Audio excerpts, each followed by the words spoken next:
Hello everyone, I am back with the next video which is on the topic learning and motivation. Now what is motivation? It is a process that helps to direct the learner's internal energy towards various goods and objectives in his environment. ਕਹਿੰਦੇ motivation ਕੀ ਹੁੰਦੀ ਹੈ? It is ਕਹਿੰਦੇ ਉਹ process ਹੁੰਦੀ ਹੈ ਜਿਸ ਵਿੱਚ ਜਿਹੜਾ ਇਹ ਹੈਲਪ ਕਰਦੀ ਹੈ ਲਰਨਰ ਨੂੰ, ਜਿਹੜਾ ਸਿੱਖਣ ਵਾਲਾ ਹੋਏਗਾ, ਜਿਵੇਂ ਜਿਹੜੇ ਬੱਚੇ ਸਟੂਡੈਂਟਸ ਹੋਣਗੇ ਜਾਂ ਟੀਚਰਸ ਖੁਦ ਹੋਣਗੇ, ਉਹ ਹੈਲਪ ਕਰਦੇ ਆ ਡਾਇਰੈਕਟ ਸਿੱਖਣ ਦੀ ਇੰਟਰਨਲ એનર્ਜੀ ਅੰਦਰੋਂ ਹੀ ਜੋ ਮੋਟੀਵੇਸ਼ਨ ਮਿਲਦੀ ਹੈ ਬੰਦੇ ਨੂੰ, ਤਾਂ ਉਹ ਕੀ ਹੁੰਦਾ, ਮੋਟੀਵੇਟ ਹੁੰਦਾ, ਤਾਂ ਉਹਨੂੰ ਆਪਾਂ ਕੀ ਕਹਾਂਗੇ ਮੋਟੀਵੇਸ਼ਨ। ਵੀ ਓਬਜੈਕਟਿਵਸ ਕੀ ਨੇ ਇਨਵਾਇਰਮੈਂਟ ਦੇ ਵਿੱਚ, ਉਹਨੂੰ ਕਿਸ ਦੇ ਅਕੋਰਡਿੰਗਲੀ ਵਿਚਰਨਾ ਪਏਗਾ, ਤਾਂ ਉਹ ਜਿਸ ਜਦੋਂ ਸਿੱਖਦਾ ਬੰਦਾ ਉਹੀ ਅੰਦਰੋਂ ਹੀ ਆਉਂਦੀ ਹੈ, ਮਤਲਬ ਸਹੀ ਅਤੇ ਗਲਤ ਬਾਰੇ ਪਤਾ ਲੱਗਦਾ, ਉਹ ਮੋਟੀਵੇਸ਼ਨ ਹੁੰਦੀ। ਠੀਕ ਹੈ, motivation is an internal state of child. This internal state give birth to some actions. these actions move towards self directed objectives। ਕਹਿੰਦੇ ਮੋਟੀਵੇਸ਼ਨ ਇੱਕ ਇੰਟਰਨਲ ਸਟੇਟ ਹੁੰਦੀ ਹੈ, ਪਹਿਲਾਂ ਵੀ ਦੱਸਿਆ, ਅੰਦਰੋਂ ਹੀ ਜਾਗਦੀ ਹੈ ਬੰਦੇ ਦੇ, ਉਹ ਬੱਚੇ ਦੇ। ਦਾ ਇੰਟਰਨਲ ਸਟੇਟ ਕਹਿੰਦੇ ਅੰਦਰਲੀ ਸਟੇਟ ਹੁੰਦੀ ਹੈ ਜਿਹੜਾ ਕਿ ਕੁਛ ਐਕਸ਼ਨਸ ਨੂੰ ਬਰਥ ਜਨਮ ਦਿੰਦੀ ਹੈ। these action move towards self directed objectives। ਜਿਵੇਂ ਹੁਣ ਬੰਦੇ ਨੇ ਲਾਈਫ 'ਚ ਕਰਨਾ ਕੀ ਹੈ, ਕੈਰੀਅਰ ਹੈ ਨਾ, ਜਦੋਂ ਆਪਣੀ ਏਜ ਆ ਜਾਂਦੀ ਹੈ, ਆਪਾਂ ਕੈਰੀਅਰ 20+ ਦੇ ਜਦੋਂ ਆਪਾਂ ਹੋ ਜਾਂਦੇ ਹਾਂ ਤਾਂ ਆਪਾਂ ਕੈਰੀਅਰ ਬਾਰੇ ਸੋਚਣਾ ਸ਼ੁਰੂ ਕਰ ਦਿੰਦੇ ਹਾਂ, ਆਪਾਂ ਕਿੱਧਰ ਨੂੰ ਜਾਣਾ ਹੈ ਨਾ, ਜੋਬਸ ਵੱਲ ਟਰਾਈ ਕਰਨ ਲੱਗ ਜਾਂਦੇ ਹਾਂ। ਤਾਂ ਉਹੀ ਹੈ, ਕਹਿੰਦੇ ਅੰਦਰੋਂ ਜਦੋਂ ਆਪਾਂ ਨੂੰ ਮੋਟੀਵੇਸ਼ਨ ਮਿਲਦੀ ਹੈ, ਹੁਣ ਜਿਵੇਂ ਹੁਣ ਤੁਹਾਡਾ ਐਗਜ਼ਾਮ ਆਇਆ ਸੀ ਟੈਟ ਦਾ, ਤਾਂ ਉਹਦੇ ਵਿੱਚ ਤੁਹਾਨੂੰ ਇੱਕ ਮੋਟੀਵੇਸ਼ਨ ਮਿਲੂਗੀ ਕਿ ਆਪਾਂ ਕਿੱਦਾਂ ਸਟ੍ਰੈਟਜੀ ਬਣਾਉਂਗੇ ਪਹਿਲਾਂ ਤੁਸੀਂ, ਤਾਂ ਉਸ ਤਰ੍ਹਾਂ ਇੱਕ ਸੈਲਫ ਡਾਇਰੈਕਟਡ ਆਬਜੈਕਟਿਵਸ ਤੁਹਾਨੂੰ ਦਿਖਣੇ ਸ਼ੁਰੂ ਹੋ ਜਾਣਗੇ ਕਿ ਕਿੰਨਾ ਕੁ ਪੜ੍ਹਨਾ ਹੈ, ਕਿੰਨਾ ਕੁ ਸਫੀਸ਼ੀਐਂਟ ਸਾਡੇ ਲਈ ਪੜ੍ਹਨ ਲਈ, ਤਾਂ ਉਹਨੂੰ ਮੋਟੀਵੇਸ਼ਨ ਕਹਾਂਗੇ। ਨੈਕਸਟ ਵਨ ਇਜ਼ ਮੋਟੀਵੇਸ਼ਨ ਦੇ ਟਾਈਪਸ ਕਿਹੜੀਆਂ ਹੁੰਦੀਆਂ, ਕਿਸ 'ਚ ਆਪਾਂ ਉਹਨਾਂ ਨੂੰ ਅੱਗੇ क्लासीफाई करते हैं। Motivation classified into 3 types. ਕਿਹੜੀਆਂ ਨੀड्स, ड्राइव्स, इंसेंटिव्स। ਹੁਣ ਨੀड्स ਕੀ ਹੁੰਦੀਆਂ, what is need in motivation? It is of 2 types, 2 types ਦੀਆਂ ਹੁੰਦੀਆਂ। बायोलॉजिकल नीड्स, ਇਹਨਾਂ ਵਿੱਚ ਕਿਹੜੀਆਂ ਆ ਜਾਣਗੀਆਂ, ਥਰਸਟ, ਹੰਗਰ ਔਰ ਸੈਕਸ। ਕਹਿੰਦੇ ਕਿ ਆਪਾਂ ਨੂੰ ਭੁੱਖ ਲੱਗਣੀ ਸ਼ੁਰੂ ਹੋ ਜਾਂਦੀ ਹੈ, ਤਾਂ ਇਹ ਬਾਇਓਲੋਜੀਕਲ ਨੀਡਸ ਆਪਣੀ ਖੁਦ ਦੀ ਬੋਡੀ ਉੱਪਰ ਲੋੜ ਪੈਣੀ ਸ਼ੁਰੂ ਹੋ ਜਾਂਦੀ ਹੈ। ਠੀਕ ਹੈ, ਲੋੜ ਜਿਹੜੀ ਨੀਡ ਹੁੰਦੀ ਹੈ, ਤਾਂ ਆਪਾਂ ਨੂੰ ਪਤਾ ਲੱਗ ਜੂਗਾ। ਸੋਸ਼ੋਜੈਨਿਕ ਨੀਡਸ, ਸੋਸ਼ੋਜੈਨਿਕ ਨੀਡਸ ਕੀ ਹੁੰਦੇ ਆ, it represents the need for achievement. ਆਪਾਂ ਕੁਝ ਅਚੀਵ ਕਰਨਾ ਹੈ, ਠੀਕ ਹੈ, ਨੀਡ ਫॉर ਅਸੈਪਟੈਂਸ ਔਰ ਸੋ ਔਨ, ਕੁਝ ਅਸੈਪਟ ਵੀ ਕਰਨਾ ਪਊਗਾ ਅਚੀਵ ਕਰਨ ਵਾਸਤੇ, ਮਤਲਬ ਕੁਝ ਆਪਾਂ ਨੂੰ, ਹਾਂ ਜੇ ਕੁਝ ਆਪਾਂ ਨੂੰ ਪਾਉਣਾ ਤਾਂ ਜਿਵੇਂ ਹੁਣ ਆਪਾਂ ਆਫਿਸ 'ਚ ਇਹ ਨਹੀਂ ਬਸ ਆਪਣੇ ਬੌਸ ਅੱਗੇ ਬੋਲਣਾ ਸ਼ੁਰੂ ਕਰ ਦਾਂਗੇ, ਆਪਾਂ ਨੂੰ ਕੁਝ ਚੀਜ਼ ਕੁਝ ਅਚੀਵ ਕਰਨਾ, ਆਪਾਂ ਨੈਕਸਟ ਰੈਂਕ 'ਤੇ ਪਹੁੰਚਣਾ, ਠੀਕ ਹੈ, ਤਾਂ ਆਪਾਂ ਨੂੰ ਉਹਨਾਂ ਦੀ ਚੀਜ਼ਾਂ ਅਸੈਪਟ ਕਰਨੀਆਂ ਪੈਣਗੀਆਂ। ਉਹ ਗਾਈਡ ਜੇ ਆਪਾਂ ਨੂੰ ਕਰਦੇ ਨੇ ਤਾਂ ਕੁਝ ਉਹਨਾਂ ਨੂੰ ਆਪਣਾ ਸੁਣਨਾ ਵੀ ਪੈ ਸਕਦਾ, ਠੀਕ ਹੈ। Listen, what is drive? Next ਹੈਗਾ ਡਰਾਈਵ ਕੀ ਹੁੰਦੀ ਹੈ, when need arises in a child. ਕਹਿੰਦੇ ਨੀਡ ਅਰਾਈਜ਼ ਹੋ ਗਈ, ਠੀਕ ਹੈ, ਵੀ ਕੁਝ ਉਹਨੇ ਅਸੈਪਟ ਕਰਨਾ, ਅਚੀਵਮੈਂਟ ਕੁਝ ਅਚੀਵ ਕਰਨਾ, ਤਾਂ ਡਰਾਈਵ ਜਾਗਣਗੀਆਂ ਕਿਹੜੀਆਂ ਹੁੰਦੀਆਂ ਨੇ, ਦੈਟ ਨੀਡ ਅਰਾਈਜ਼ਿਜ਼ ਹੀਜ਼ ਔਰ ਹਰ ਐਕਟਿਵਿਜ਼ਮ ਟੂਵਰਡਸ ਅ ਵਰਕ। ਤਾਂ ਹੁਣ ਐਕਟਿਵ ਹੋ ਜਾਊਗਾ ਉਹ ਇਹ ਕੰਮ ਕਰਨ ਲਈ, ਉਹ ਹੋ ਵੀ ਜਾਏ ਮੋਟੀਵੇਟ ਹੋਵੇ ਕਿ ਹਾਂ ਮੇਰੇ ਵਿੱਚ ਤਾਂ ਇੱਕ ਸਬਰ ਦੀ ਪੇਸ਼ੈਂਸ ਆ ਗਈ ਹੈ, ਤਾਂ ਮੈਂ ਹੁਣ ਇਹ ਮੈਨੂੰ ਮਤਲਬ ਕਿ ਇਹ ਕਾਫੀ ਨੇੜੇ, ਮੇਰੇ ਗੋਲ ਦੇ ਕਾਫੀ ਨੇੜੇ ਆ, ਤਾਂ ਦਿਸ ਇਜ਼ ਕਾਲਡ ਡਰਾਈਵ, ਠੀਕ ਹੈ। Next one is incentives. Incentives ਕੀ ਹੁੰਦੇ ਨੇ, incentives it is a reward after behaviour. ਕਹਿੰਦੇ ਇਹ ਹੁਣ ਜਿਵੇਂ ਤੁਹਾਡਾ ਬਿਹੇਵੀਅਰ ਹੈ, ਠੀਕ ਹੈ, ਜੇ ਸੁਸਾਇਟੀ ਵਿੱਚ ਅਸੈਪਟ ਕੀਤਾ ਗਿਆ ਤਾਂ ਫਿਰ ਉਹ ਕੀ ਹੋ ਜਾਊਗਾ, ਦਿਸ ਇਜ਼ ਉਹ ਫਿਰ ਤੁਹਾਡਾ ਰਿਵਾਰਡ ਇੱਕ ਇਨਸੈਂਟਿਵ ਹੋ ਜਾਏਗਾ, ਮਤਲਬ ਤੁਹਾਨੂੰ ਰਿਵਾਰਡ ਮਿਲੇਗਾ ਬਿਹੇਵੀਅਰ ਤੋਂ, ਠੀਕ ਹੈ, ਤਾਂ ਮਿਲੇਗਾ ਜ਼ਰੂਰ। ਹੁਣ ਜਿਵੇਂ ਦਾ ਵੀ ਤੁਹਾਡਾ ਬਿਹੇਵੀਅਰ ਹੋਏਗਾ ਉਸ ਅਕੋਰਡਿੰਗ ਤੁਹਾਨੂੰ ਰਿਵਾਰਡ ਮਿਲੇਗਾ, ਜਾਂ ਤਾਂ ਪ੍ਰਮੋਸ਼ਨ ਮਿਲੂਗੀ ਜਾਂ ਤੁਹਾਨੂੰ ਨਹੀਂ ਮਿਲੂਗੀ। ਤਾਂ ਜੇ ਤੁਸੀਂ ਉਹ ਅਚੀਵ ਕਰ ਲਈ ਚੀਜ਼, ਠੀਕ ਹੈ, ਤਾਂ ਤੁਸੀਂ ਅਗਲੇ ਰੈਂਕ 'ਚ ਪ੍ਰਮੋਟ ਹੋ ਜਾਓਗੇ, ਅਦਰਵਾਈਜ਼ ਨਹੀਂ ਹੋਣਗੇ। What are the driving factors of motivation for psychology. ਕਹਿੰਦੇ ਸਾਈਕੋਲੋਜੀ ਦੇ ਡਰਾਈਵਿੰਗ ਫੈਕਟਰਸ ਕਿਹੜੇ ਹੋ ਸਕਦੇ ਆ, ਕੀ ਨੇ ਉਹ, ਪੋਜ਼ੀਟਿਵ ਸੈਲਫ ਕੰਸੈਪਟ, ਆਪਾਂ ਕਿਸ ਦੇ ਅਕੋਰਡਿੰਗਲੀ ਮੋਟੀਵੇਸ਼ਨ, ਮਤਲਬ ਕੀ ਉਹਦੇ ਸਟੈਪਸ ਨੇ ਮੋਟੀਵੇਸ਼ਨ ਪਾਉਣ ਵਾਸਤੇ। ਇੱਕ ਤਾਂ ਆਪਾਂ ਨੂੰ ਖੁਦ ਦਾ ਪੋਜ਼ੀਟਿਵ ਸੈਲਫ ਰਿਸਪੈਕਟ ਕੰਸੈਪਟ ਰੱਖਣਾ ਪਊ, ਕਦੇ ਵੀ ਨੈਗੇਟਿਵ ਨਹੀਂ ਹੋਣਾ ਜ਼ਿੰਦਗੀ ਦੇ ਵਿੱਚ ਕਿ ਹੋ ਜਾਊਗਾ, ਜੇ ਅੱਜ ਨਹੀਂ ਹੋਇਆ ਤਾਂ ਕੱਲ੍ਹ ਹੋ ਜਾਊਗਾ, ਬਸ ਟਰਾਈ ਕਰਨਾ ਜ਼ਰੂਰੀ ਹੈ। ਅਬਿਲਿਟੀ ਟੂ ਰਿਜ਼ੋਲਵ ਕੌਨਫਲਿਕਟਸ, ਇਹ ਵੀ ਐਬਿਲਿਟੀ ਆ ਜਾਊਗੀ। ਹੁਣ ਤੁਸੀਂ ਆਫਿਸ 'ਚ ਚਲੇ ਗਏ, ਮੈਂ ਤੁਹਾਨੂੰ ਦੱਸਿਆ ਹੈ ਨਾ ਕਿ ਆਪਾਂ ਨੂੰ ਕੁਝ ਸਬਰ ਕਰਨਾ ਜੋ ਕੌਨਫਲਿਕਟਸ ਵੀ ਹੋ ਸਕਦੇ ਨੇ ਤੁਹਾਡੇ ਨਾਲ ਦਿਆਂ ਨਾਲ, ਤੁਹਾਡੇ ਕੁਲੀਗਸ ਹੋਣਗੇ ਜਿਹੜੇ ਹੈ ਨਾ, ਜਾਂ ਸਕੂਲ ਵਿੱਚ ਲਾ ਲਓ ਤੁਹਾਡੇ ਪੀਅਰਸ ਹੋਣਗੇ, ਤਾਂ ਫਿਰ ਕੀ ਹੋਊਗਾ, ਤੁਹਾਨੂੰ ਉਹਨਾਂ 'ਚ ਕੌਨਫਲਿਕਟ ਵੀ ਹੋਣਗੇ, ਪਰ ਤੁਹਾਨੂੰ ਉਹ ਐਬਿਲਿਟੀ ਆ ਜਾਏਗੀ ਕਿ ਉਹ ਰਿਜ਼ੋਲਵ ਨੂੰ ਸੋਲਵ ਕਿਵੇਂ ਕਰਨਾ, ਬੈਠੇ ਨਹੀਂ ਰਹਿਣਾ, ਉਹ 'ਚ ਨੂੰ ਰਿਜ਼ੋਲਵ ਕਿਵੇਂ ਕਰਨਾ, ਉਹ ਤੁਹਾਨੂੰ ਉਹਦੀ ਐਬਿਲਿਟੀ ਆ ਜਾਏਗੀ। That is the driving factors of motivation for psychology, ਠੀਕ ਹੈ। ਦੈਨ ਅਪਰੋਚਿਸ ਕੀ ਹੈ ਮੋਟੀਵੇਸ਼ਨ ਦੇ, ਅਪਰੋਚਿਸ ਕੀ ਆ ਜਾਣਗੇ, behavioural approach, humanistic approach, cognitive approach, social culture approach.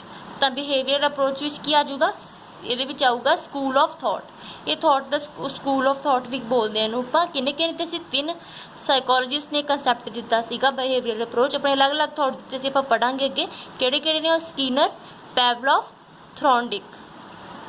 ठीक है। ਇਹਦੇ ਕਿਹੜੇ ਸੀਗੇ ਬਿਹੇਵੀਅਰ ਅਪਰੋਚ ਵਿੱਚ ਰਿਵਾਰਡਸ ਤੇ ਇਨਸੈਂਟਿਵਸ ਆਉਂਦੇ ਨੇ, ਤਾਂ ਮੈਂ ਪਹਿਲਾਂ ਹੀ ਪੜਾਇਆ ਹੋਇਆ ਰਿਵਾਰਡਸ ਕੀ ਹੁੰਦੇ ਨੇ, ਠੀਕ ਹੈ। ਤੇ ਇਨਸੈਂਟਿਵਸ ਕੀ ਹੁੰਦੇ ਨੇ, ਇਨਸੈਂਟਿਵਸ मतलब वही सेम ही हो गए, इनसेंटिव्स भी रिवॉर्ड आफ्टर बिहेवियर ही मिलते सेम हो गया, ठीक है। तो मतलब कि की ਤੁਹਾਨੂੰ ਅੱਗੇ हाँ रिवॉर्ड्स मिलेंगे। अगे नैक्सट है 3 laws given by थ्रॉन्डिक।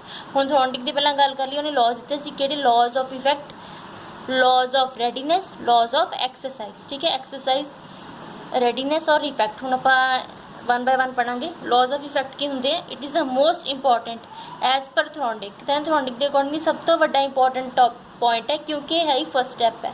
The law of effect says that a person will repeat A work if outcome of work is good and satisfactory. हुण देखो ह्यूमन साइकोलॉजी है, ये अपना नैचुरल है। जो बंदा कोई रिपीट काम करना शुरू करते ਉਹੀ काम करूगा जिसकी आउटकम ਉਹਨੂੰ सही मिलूगी, ठीक है। ताकि गुड या सैटिस्फैक्शन मिलूगी, जो एप्रीशिएशन मिलूगी तो वही वो वर्क रिपीट करेगा। तो this is called laws of effect है। तो थ्रॉन्डिक के अकॉर्डिंगली ये सब तो इंपॉर्टेंट टॉप पार्ट भी हैगा। तो जी उन्होंने कभी पिछले क्वेश्चन की according to Thorndike which one is the most important effect या लॉ, ठीक है। दैन ऑप्शन देंगे तो आप आंसर के लिखना laws of effect. Question which आया पेपर में आया हुआ है क्वेश्चन, ठीक है। Next one, because it depends on external factor. हूँ एक्सटर्नल फैक्टर हाँ लॉज ऑफ इफेक्ट की है, मोटिवेशन इज एक्सट्रिंसिक। हूँ एक्सट्रिंसिक है, सीधी जी गल है। ਆਪਾਂ ਨੂੰ ਆਊਟਕਮ ਆਫ ਵਰਕ ਕਿਉਂ ਵਧੀਆ ਮਿਲੇਗੀ ਕਿ ਉਹਨੂੰ ਐਪਰੀਸ਼ੀਏਟ ਕਰਨਗੇ ਆਪਣੇ ਕੰਮ ਨੂੰ। ਤਾਂ ਐਕਸਟੈਂਸਿਵ ਹੈ, ਬਾਹਰੋਂ ਆਪਾਂ ਨੂੰ ਮੋਟੀਵੇਸ਼ਨ ਮਿਲ ਰਹੀ ਹੈ, ਠੀਕ ਹੈ। ਅੰਦਰੋਂ ਨਹੀਂ ਮਿਲ ਰਹੀ, ਬਾਹਰੋਂ ਕਿ ਆਪਾਂ ਦੂਜਿਆਂ ਦੇ ਵਿਊਜ਼ ਜਾਣਨ ਲੱਗ ਗਏ। ਨੈਕਸਟ ਕੀ ਹੋ ਗਿਆ, because it depends on external factors. Next one Skinner. Skinner ਨੂੰ ਆਪਾਂ ਕਾਲਡ ਇਟ ਐਜ਼ ਰੀਇਨਫੋਰਸਮੈਂਟ। ਹੁਣ ਸਕਿਨਰ ਇਹਨੂੰ ਕੀ ਕਿਹਾ ਸੀਗਾ, ਇਹਨੂੰ ਕਿਹਾ ਉਹਨੇ ਰੀਇਨਫੋਰਸਮੈਂਟ ਕਿਹਾ, ਪੋਜ਼ਿਟਿਵ ਰੀਇਨਫੋਰਸਮੈਂਟ ਔਰ ਨੈਗੇਟਿਵ। ਦੋ ਤਰ੍ਹਾਂ ਦੀ ਰੀਇਨਫੋਰਸਮੈਂਟ ਹੁੰਦੀਆਂ। ਹੁਣ ਆਪਾਂ ਪੜਾਂਗੇ ਕਿ ਹੁੰਦਾ ਕੀ ਹੈ। Stimulus respond concept. हूँ स्टिमुलस रिस्पॉन्ड कंसैप्ट किने दिता सी, बहुत इंपॉर्टेंट क्वेश्चन है, given by B.F. Skinner. B.F. Skinner ने क्या दिता सी स्टिमुलस रिस्पॉन्ड कंसैप्ट। हूँ जो कई बार आता है कि S कैपिटल S और R कंसैप्ट की होंगे, तो फुल फॉर्म अपन हुणी मैं दसी है, स्टिमुलस रिस्पॉन्ड का याद रख लेना। हूँ अगे मैं दसन लगी की होंगे। थ्योरी की कहती है, the theory of B.F. Skinner is based upon the idea that learning is a function of change in overt behaviour. कहते की है ओवर्ट, जो एकदम बंदे का चेंज बिहेवियर होंगे तो चेंज करना, ठीक है। तो की ये बेस्ड होंगे भी एकदम जो बंदा बिहेवियर चेंज ऑल्ट्रेशन करनी शुरू कर दिया तो ये और लर्निंग भी सीखता है। तो ये दिता उन्हें concept, changes in behaviour are the result of individual response to events. Stimuli, stimuli की होंगे कोई भी आप चीज़ पई है सामने आप किमें रिस्पॉन्स किमें करते हैं, that occur in the environment. Environment के विच रह के करूँगा तो सीधी गल एक्सटर्नल फैक्टर से यदा लॉ ऑफ इफेक्ट ऑब्वियस सीधी गल है कि यह एक्सटर्नल फैक्टर से प्रभाव पऊगा। Next, a response produces a consequence such as defining a word, hitting a ball और सॉल्विंग ए मैथ प्रॉब्लम। हम कहते की है, कहते रिस्पॉन्स ये भी प्रोड्यूस करता है कि वो हालात की हो जाएंगे। जिमें तुसीं कोई वर्ड ਨੂੰ डिफाइन किया, बॉल ਨੂੰ हिट किया, तो वो हालात की होंगे, कि अगे जाऊगी किस दे कि तुसीं कितनी एनर्जी नाल कितनी ज़्यादा फोर्स ਨਾਲ ਉਹਨੂੰ हिट किया, ये डिपेंड करता है, ठीक है चीज़ का। तो उन्होंने सीखा किमें, हौली हौली तुसीं पहले एक दो पैर पुट्टेगा, जिवें बच्चे ਨੂੰ लै लो वॉक करेगा है ना, हौली हौली वो तुरना शुरू कर दूगा properly.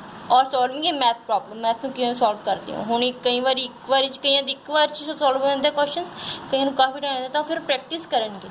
Van a particular stimulus respond pattern is reinforce, मतलब रिवॉर्डेड। रीइनफोर्स मीनस जो रिवॉर्ड मिलेगा वो पैटर्न का, तो individual is conditional to respond. तो रिस्पॉन्स भी बढ़ने शुरू हो जाने कि हाँ मैंने तो एप्रीशिएट किया जा रहा, तो फिर मतलब मैं सही रस्ते पर हाँ। Next one, reinforcement is a की एलीमेंट इन स्किनर्स SR थ्योरी। कहते रीइनफोर्समेंट एक की एलीमेंट है SR थ्योरी का, मतलब रिवॉर्ड मिलने ये बहुत ही बड़ा एलीमेंट है, की एलीमेंट है। रिवॉर्ड नहीं मिलेंगे तो ऑब्वियसली अगे रिस्पॉन्स नहीं आऊगा।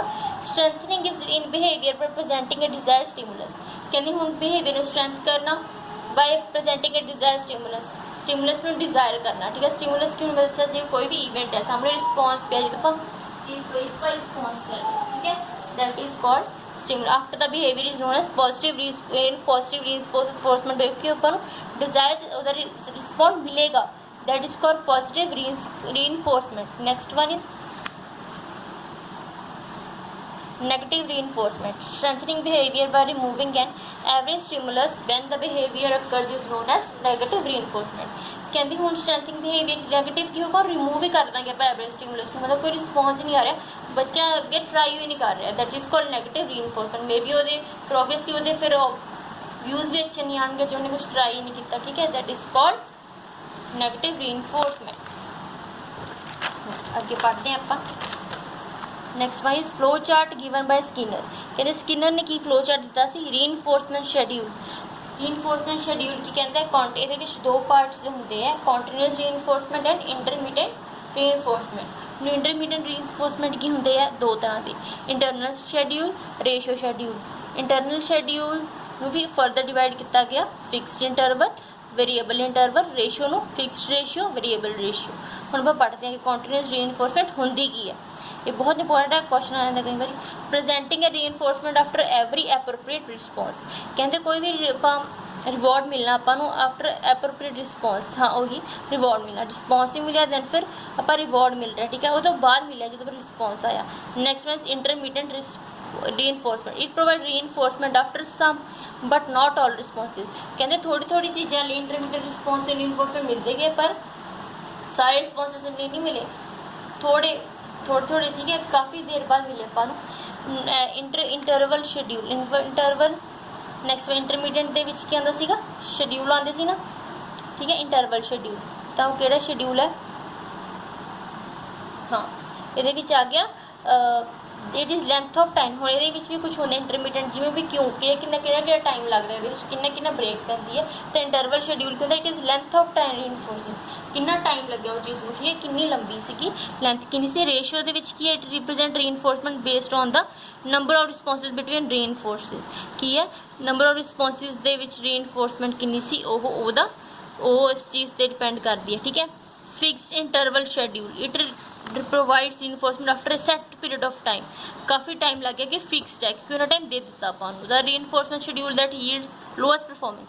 कहते रीइनफोर्समेंट ये सब तो लोएस्ट हूँ जो क्वेश्चन आ गया कि किहड़े रीइनफोर्समेंट शेड्यूल है जिहदे बहुत ही घट परफॉर्मेंस, बहुत बेकार परफॉर्मेंस कह सकते रहती है, तो that is fixed interval schedule. कि काफ़ी टाइम बाद इन्होंने एक पीरियड रखा है कि उद तक आप रिवॉर्ड देना ही नहीं बच्चे को, ठीक है, तब तक ऑब्वियसली उसकी परफॉर्मेंस लो होंगी कि अपन की है ही इज़ ह्यूमन बिहेवियर कि अपन रिवॉर्ड चाहिए ही चाहिए, अपन जो अचीवमेंट अचीव करना थोड़ी देर बाद एप्रीशिएशन चाहिए। तो वेरीएबल इंटरवल किहड़ा रीइनफोर्समेंट आफ्टर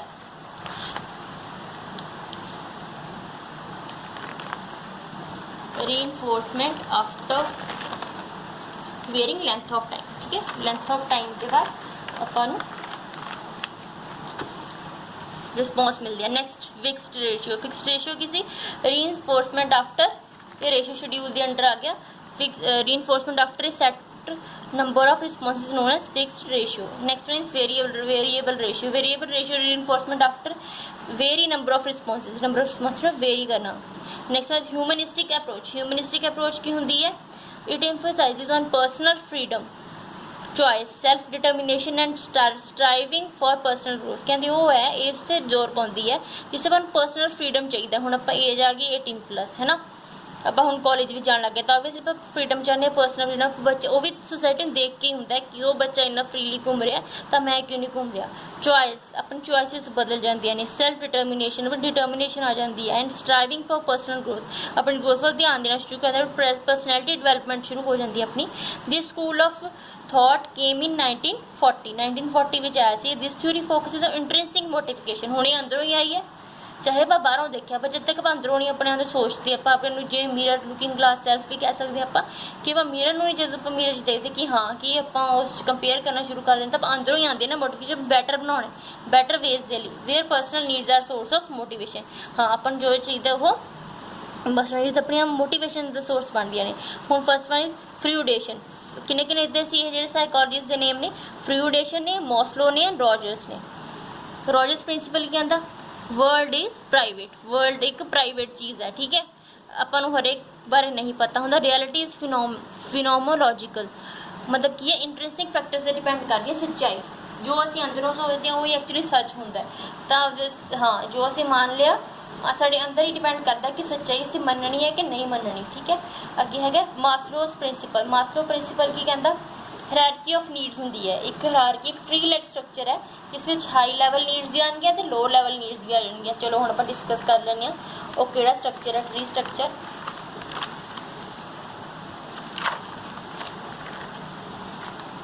हाँ एक की कहता ट्री स्ट्रक्चर कि 7 स्टैप्स होंगे, ठीक है। फर्स्ट वन इज आप पिछले लास्ट तो शुरू करांगे। फर्स्ट वन आ गया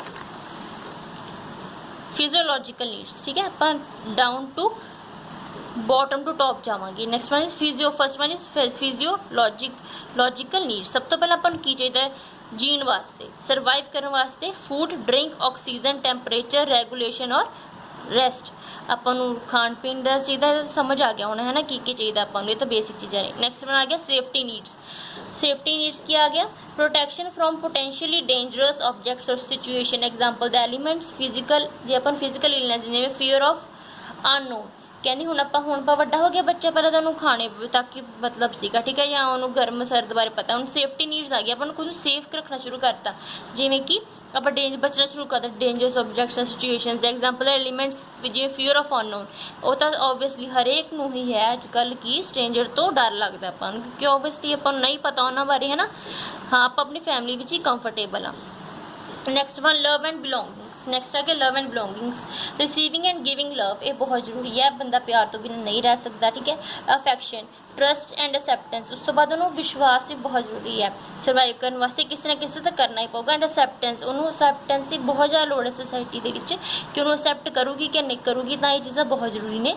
affiliating, being part of group, family, friends और वर्क, इन्होंने ये भी चीज़ां बहुत जरूरी ने। उन फैमिली का ग्रुप विच भी, फ्रेंड्स और वर्क विच भी, ठीक है, वो जगह बनानी चाहता है, वो भी सीधी गल है। एस्टीम नीड्स, हुण एस्टीम नीड्स किहड़ी आ गया, the needs and the esteem and respect of others, ठीक है। कहते हुण एस्टीम नीड्स यही नहीं खुद की रिस्पैक्ट करनी, दूजियां की भी रिस्पैक्ट करनी, बाकी अपनी रिस्पैक्ट ऑफ अदर्स कहते नहीं सी, गिव एंड टेक रिस्पैक्ट वाली गल आ गई इत्थे। तां की है, सब तो पहला आपां हाँ फिर आपां दूजियां की रिस्पैक्ट करनी शुरू कर देंगे, फिर दूसरों की रिस्पैक्ट करनी भी शुरू कर देंगे, ठीक है। आप सैल्फ एस्टीम है, सैल्फ रिस्पैक्ट और सेंस ऑफ कॉम्पिटेंस। कॉम्पिटेंस की होंगे अपन कॉम्पीटिशन की खुद नाल ही कॉम्पीटिशन करना शुरू कर लें, खुद को चेंज करना, मतलब खुद को इंप्रूव करना, ठीक है। अगे एस्थेटिक नीड्स किहड़ियां होंदियां ने, beauty in art. Aesthetic needs बाहरली चीज़ां जो सराउंडिंग्स तो जो आप इंप्रैस होने हैं। ब्यूटी इन आर्ट, कहते आर्ट में एक सुंदरता लभनी, नेचर सिमिट्री, बैलेंस, ऑर्डर, पर नेचर इन्वायरमेंट बहुत अच्छा लगना, जो ग्रीनरी अपन अच्छी लगती है। नैक्सट इज सैल्फ एक्चुअलाइजेशन, हूँ सब तो बस लास्ट एंड मोस्ट इंपोर्टेंट जिस अपन सैल्फ एक्ट लग गया, रिलाइज करना शुरू करता, रिलाइजिंग ए फुल पोटेंशियल। हूँ अपन सारी चीज़ें पता लग गया की चाहिए, आप हौली हौली एक स्ट्रक्चर ट्री लाइक स्ट्रक्चर दे स्टैप बाय स्टैप चलना शुरू करता, तो अपन एक फुल पोटेंशियल रिलाइज पता लग गया, becoming everything one is capable of becoming, ठीक है, भी सब कुछ मिल गया आपको, becoming everything is capable becoming. हाँ भी असीं सब कुछ पा सकते हैं, साढ़े अंदर ही है सब कुछ, ठीक है। तो सराउंडिंग भी साढ़े नेड़े तेड़े है, साढ़े ते डिपेंड करता है, तो उन्होंने खुद दा रिलाइजेशन होनी शुरू हो रही। This is most important topic आ गया पॉइंट लास्ट वन। हुणे ये आ जाता पेपर दे विच ਆਪਾਂ कोई भी एक क्वेश्चन कि ਕਿਹੜਾ ਸੀਗਾ ਇਹ ਮਾਸਲੋ ਦਾ ਜਿਹੜਾ ਪ੍ਰਿੰਸੀਪਲ ਹੈ ਮਾਸਲੋ ਦਾ, ਉਹਨੇ ਜੇ ਹਾਇਰਾਰਕੀ ਸਟਰਕਚਰ ਦਿੱਤਾ ਤਾਂ ਉਹਦੇ फोर्थ स्टैप ਵਿੱਚ ਕੀ किया सी, ਤਾਂ ਕਿਹੜੀ ਕਿਹੜੀ ਆਣਗੇ ऑप्शन दे देंगे, ਉਹ ਤਾਂ याद रख ਲੈਣੀ ਆਪਾਂ पॉइंट्स लगा के कि ਉਹ ਕਿਹੜਾ, ठीक है। नैक्सट अपना आ गया, तो कंप्लीट हो गया अपना बिहेवियरल भी हो गया है ना। कोगनेटिव अप्रोच आ रह गया, कोगनेटिव अप्रोच रह गया। कोगनेटिव अप्रोच की होंगी है, कोगनेटिव अप्रोच टू मोटिवेशन। हम कोगनेटिव अप्रोच में एक खोल सी कोगनेटिव जी सी एबिलिटीज किहड़ियां सीगियां, प्याज, ठीक है। Then cognitive approach to motivation is criticism of behavioural approach. कहते कोगनेटिव ने बिहेवियर अप्रोच क्रिटिसाइज किया, ठीक है, क्रिटिसाइज किया उन्हें बिहेवियरल अप्रोच नूं। हाँ उन्हें की किया कोगनेटिव ने, cognitive approach to motivation is criticism behavioural approach. The cognitive approach believes that behavioural is decided by thinking and processes. कहते कोगनेटिव की कहती है ये तो अपनी थिंकिंग से डिपेंड करता है। हाँ ओबवियसली कोगनेटिव का मतलब भी माइंड से तो दिमाग कहता दिमाग सोच लिए ना वही प्रोसैस शुरू हो जानी है, तो बिहेवियर बहुत घट रोल प्ले कॉन्फ्लिक्ट किया कोगनेटिव ने। हूँ नैक्सट है difference between behaviour approach and cognitive. हूँ देखते हैं कि डिफरेंसिस उन्हें दसे हैं। पहला है extrinsic, first one is extrinsic, ठीक है। कोगनेटिव अप्रोच कहते की है एक्सट्रिंस, बिहेवियरल अप्रोच एक्सट्रिंसिक है, बाहरों ऑब्वियसली बिहेवियर हूँ आप बाहर जाके स्टडी देखेंगे तो ही देखा ना कि आप हूँ मैं तुम दसिया से लुकिंग ग्लास सेल्फ क्यों देखते हैं, बाहर जाके देखा कि लोग सोचते की ने, अपने दिमाग यहाँ पहले ही बिठा के चले गए तो बिहेवियर है अपना उसी तरह आप रिएक्ट करा। नैक्सट कोगनेटिव अप्रोच कहते अंदरों ही है थोड़ी हूँ बहुत बड़ा रोल प्ले करता, पहले अंदर ही सोचा ना दिमाग, ठीक है। Intrinsic and extrinsic cognitive approach is intrinsic. ठीक है, तो हुण सीधी जी गल है, कॉन्फ्लिक्ट क्यों तो पता लग गया एक्सट्रिंसिक और इंट्रिंसिक दे वाली गल। अगे की व्हाट इज एट्रीब्यूशन थ्योरी, ये बहुत इंपॉर्टेंट आ गई attribution theory. We always try to make sense और मीनिंग ऑफ आवर ओन। कहते आप कई बार बहुत बारी हमेशा ही एवें ही करना शुरू कर दें कि आप खुद ही मीनिंग बना के बह जाने अदर्स एक्ट ऑफ बिहेवियर, क्यों ने क्यों एवें किया, आप खुद ही परसैप्शन रह देन उन्होंने पूछे भी ना, आप खुद ही परसैप्शन बनानी शुरू कर दें कि बंदे ने इदा क्यों किया, इदा क्यों किया, and search for reason for the action, तो आप रीजन लभने शुरू कर दें। ठीक है, एग्जाम्पल वो याज टू अपने आप खुद को किहड़े क्वेश्चन करते हैं, वो याज to our self. First one, why did I fail, why did I get the first position in the class, I fail because of lack knowledge but bad luck acceptor. हम देखो पहले क्वेश्चन पूछे फिर खुद ही आंसर देने शुरू कर दिते। ठीक है, यही हुण जिवें हुण क्यों फेल होया। ठीक है, ये बहुत रीजन हो सकते हैं। Y did I get the first position in the class, क्यों ओबवियसली क्योंकि मैं मेहनत की होगी तो ही मैंने फर्स्ट पोजीशन मिली। ठीक है, I fail because of lack knowledge, हुण फेल क्यों होया, कहते क्योंकि मैनू नॉलेज घट सी। ठीक है, या बैड लक किस्मत ते आपां पा देने सारा। The same kind of attribution goes for other success, कहते यही सेम एट्रीब्यूशन है आपां दूजिआं दे भी अप्लाई करनी शुरू कर दिंदे आ कि हुण जिवें मैं फर्स्ट नहीं आया दूजा फर्स्ट है तो ही होगा कि उन्हें मेहनत ज़्यादा की होएगी। ठीक है, या कई बार कह दें कि मैम ने ज़्यादा नंबर दे दिए, उन्होंने पसंद करता है या उन्होंने ज़्यादा लाइक करती है। ठीक है, पार्शियलिटी कई बार कहने लगे पार्शियलिटी करती है, तो एक्चुअली होंदा नहीं, अपने दिमाग की गल है। This is all intrinsic. ठीक है, this is known as attribution theory. तो आप सक्सैस ते फेलियर दूजे की अपने अकॉर्डिंग दी अपनी सोच के अकॉर्डिंगली ढालना शुरू कर दें उन्होंने। नैक्सट सैकेंड किहड़ी है थ्योरी है एक्सपीटेंसी या वैल्यू थ्योरी। एक्स थ्योरी भी सकते हैं वैल्यू थ्योरी। तो this theory comes under cognitive approach, ये कॉग्निटिव अप्रोच के अंडर आती है। ठीक है, पहले वाली भी आती सी, ये भी आती है। ये की सीगा this theory explains that motivation depends on the desire of becoming successful. कहते मोटिवेशन कितने डिपेंड करती है कि अपनी चाहत होनी चाहिए है सक्सैस होने की एट एनी टास्क, हरेक पे कि अपने अपने माइंड अपने मतलब कि वही जो तो सोच लिया ठान ली तो ठान ली, कोई बाहरली दुनिया आपको किसी को प्रभाव नहीं पा सकती, सोसाइटी का आपको कोई बर्डन नहीं हैगा, तो आप जो सोच लिया सक्सैसफुल तो आप होकर रहांगे। Common factor in attribution theory की है, किहड़े ने की कहती है attribution theory common factor. Trial पहला आप खुद हुण मैं दस्सिया सी ना, पहला आप अपनी ते सोच के देखेंगे, ट्रायल लेने शुरू कर दें आप। ठीक है, भी हाँ क्यों फेल होया मैं, डेस्टिनी किस्मत बैड लक तो आप पा दें सारी गल। Next is hard work. Hard work भी एक बहुत वड्डी गल है कि मैं मेहनत नहीं की होगी। दैन कॉम्पलैक्सिटी ऑफ टास्क कि उलझन वाला टास्क ही औखा सीगा, तो यह चीज़ां सारियां फैक्टर ने एट्रीब्यूशन थ्योरी बहुत इंपॉर्टेंट ने, ये भी कॉग्निटिव अप्रोच के अंदर ही आ गई। ठीक है, अपने माइंड ने बनाई ने ये चीज़ां। ठीक है, next one is most important Bandura concept आ गया।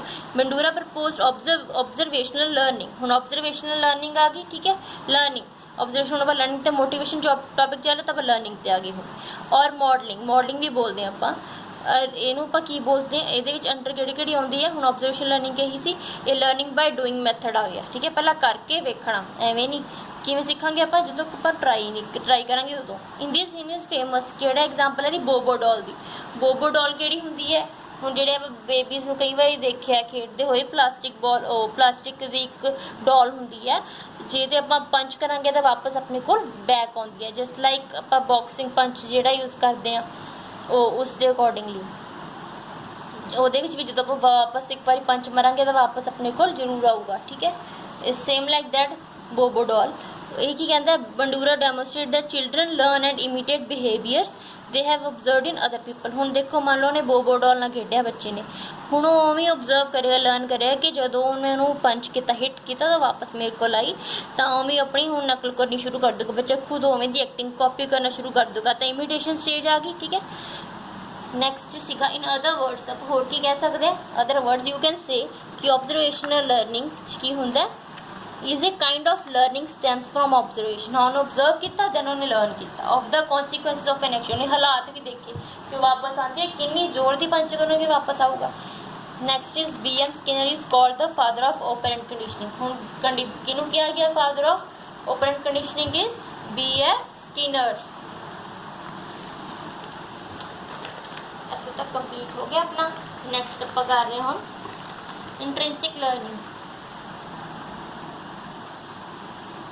इंट्रेंसिक लर्निंग, ठीक है। इंट्रेंसिक लर्निंग की कहती है, सॉरी इनसाइट लर्निंग की कहती है इट इज़ गिवन बाय कोलर्स और जीसैल्ट थ्योरी। कहते ये किन्ने दी सी, कोलर्स और जीसैल्ट थ्योरी ने दी सी, ये जीसैल्ट ने थ्योरी दी सी। Under this a process by which solution to a problem suddenly becomes clear. ये की होंगे कि आप अंदर इनसाइड में खुद को जानना शुरू कर दें, ठीक है, क्लीयर हो जाती है अपनी ही प्रॉब्लम, ठीक है, सडनली बिकम्स क्लीयर। हैंस ही परफॉर्म टास्क हिज टास्क एवली उन्हें किने ही perform this task on chimpanzees. किसते कीती सी कि चिंपैंजी ते उन्हें टास्क परफॉर्म कीती सीगी। तो चिंपैंजी नूं की देखिया उन्हें पहला देखिया कि चिंपैंजी दे कोई चीज़ रखती, ठीक है, जिवें बनाना रखता, तो चिंपैंजी तो ऑलरेडी क्लैवर होंदे आ, ठीक है। तो आप चिंपैंजी के अगे कोई चीज़ रखती तो उन्हें पहला ही उन्हें प्रॉब्लम सॉल्व कर लिया कि वो पहला पिंजरे से किवें करूँगा, ठीक है। चाबी भी नहीं सी, कुछ भी नहीं सी, उन्हें सीधा ही पता सी कि क्लीयर है, मैं बनाना आराम ना खा सकता। वो निकलिया, ठीक है, क्लैवरली उन्हें देखा तो वो बनाना चुके खा गया। This is called insight learning. उन्हें अंदरों ही पहला सोच रखा सी, पॉजिटिव सीगा कि मैं तो मैंने भुख लगी है, मैं खा लूँगा किसी भी तरीके नाल। द फॉर्म ऑफ इंट्यूशन, हुण अंदरों इंट्यूशन हो गई सी close related to instinct. This is called insight learning. Next wise socio culture approach to motivation. हुण सोशियो कल्चर जी अप्रोच है वो की कहती है, कहती community plays an important role in this motivation. तो हुण ओबवियसली सीधा ही सोशियो आ गया, सोसाइटी आ गई तो कल्चर आ गया, तो सोसाइटी बहुत बड़ा रोल प्ले करती है और कम्यूनिटी बहुत बड़ा रोल प्ले करती है इस motivation which. This approach believe that we learn and get. ये अप्रोच की बिलीव करिए कि we learn and get motivated by observing and interacting with more capable of society. कहते की है, कहते ये अप्रोच की बिलीव करती है कि आप उदों सीखते तो मोटिवेट होंगे हैं जो आप ऑब्जर्विंग के नाल इंटरैक्ट भी करते हैं, कल ऑब्जर्व नहीं करते, गल्लां बातां नाल पता लगता कि आप कित्थे गलत हाँ, ठीक है। आप अपने वड्डियां तो गल करांगे, अपने वालियां तो जिहड़े साडे तो ज़्यादा एक्सपीरियंसड होणगे उन्हां नाल गल्लां करांगे तो आपां पता लगूगा कि आप कैपेबल कि अपने हाँ अपने काफ़ी हद तक विचार सही ने, ठीक है, आप उन्हें मोल्ड करांगे, चेंज भी करांगे। हुण अगे इहदे विच की डिपेंड करदा है किस जे पार्टिसिपेशन किस चीज़ से बिलोंग डिपेंड करती है, इंट्रापर्सनल रिलेशनस, मतलब इंट्रेंसिक, दैट मीनस अपने जी अंदर होंगे हैं वो पार्टिसिपेशन डिपेंड करती है। हम पार्टिसिपेट करना या नहीं करना, जब तक आप अंदरों नहीं ना होवांगे मोटिवेट, अपने घर के बने जिन्ना मर्जी कही जान कि तो उस वाले कॉम्पीटिशन पार्टिसिपेट कर ला, पर जब तक अंदरों नहीं ना मोटिवेट है कि हाँ मैं करना है। कई बार की करते हैं बच्चे खुद ही पेरेंट्स तो बिना पूछे अपना नाम लिखवा जाते क्योंकि खुद इन्ने इंटरस्टिड होंगे पार्टिसिपेट करने में, उन्होंने पता है कि हाँ असी इस विच मतलब कि इन्ना तो असी किसी मेहनत कर सकते हैं, ठीक है। दिस थ्योरी गेव बाय किने तसी लेव वेनगर ने, बहुत इंपॉर्टेंट है थ्योरी, हर एक का कोई ना कोई नाम